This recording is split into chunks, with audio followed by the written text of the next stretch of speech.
Hi everyone. So Teddy and I just had a nice school in the warm-up arena. It rained. As you can see, there are lots of puddles. The footing in the competition arena is quite good.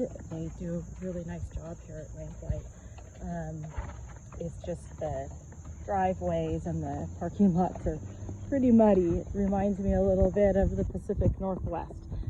It's cold, so the horses are frisky, and I would say cold by Arizona standards. It's probably in the 70s now, but it was 58 when I went to the car this morning, and it was raining so hard. I actually sat in the car for about 15 minutes before I decided to drive to the barn.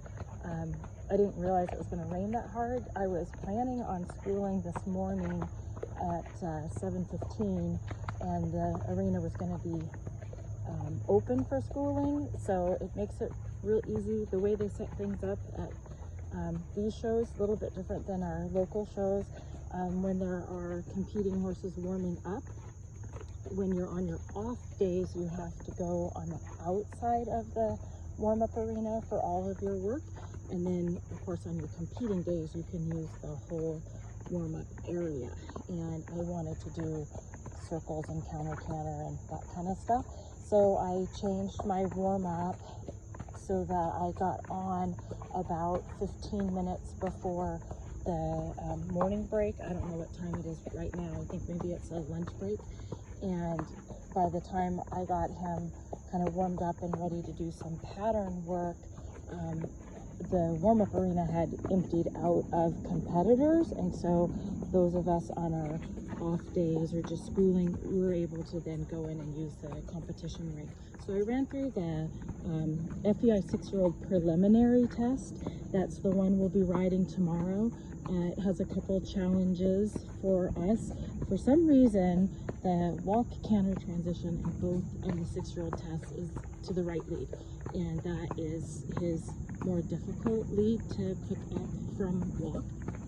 So I guess it's not confusing because it's the same walk canter transition, but unfortunately it's a hard one. So we practiced that a couple of times until he could stay a little bit straighter and not kind of prop up. It kind of locks the back and props up a little bit. And he's really fresh today with how cool it is. So Teddy bucked for the first time, I think, with a rider ever on him. He put his back leg straight up in the air and did a handstand. And then he did it a second time. So I think that's out of his system because he learned that it's unpleasant when that happens with a rider on his back. And when he did it the second time, I felt him kind of catch himself in the middle of it, like, ooh, that would be a really bad idea. And he toned it down. After that, he was just super, looked like he was at home. Our warm-up arena is also right next to a very busy road.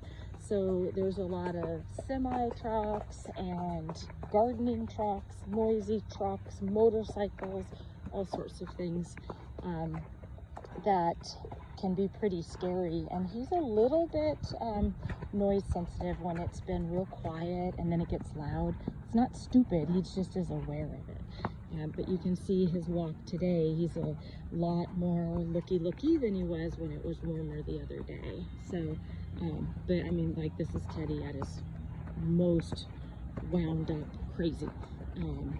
So it's really not a big deal. I'm picking up Michelle from the airport this evening. You have ridden for 55 minutes. You have done 3.7 miles. You can hear my echo lab go off there. And then tomorrow my class starts at 8 a.m. We don't have our ride times yet. They've been sending out emails in the evening, anywhere between 8 and 9 o'clock. I'm usually in bed by then, and so I have to kind of get surprised with the schedule when I wake up in the morning. But tonight I'm going to have to make sure and be up for the schedule since my class starts at 8, and it will be live streamed. I've posted a link on a number of places. So anyway, just wanted to thank you all once again for helping out with this. This is just an amazing experience for a young horse to be able to go and have this type of exposure this early in his training. And I couldn't have done it without you all. So thank you very much and have a great day.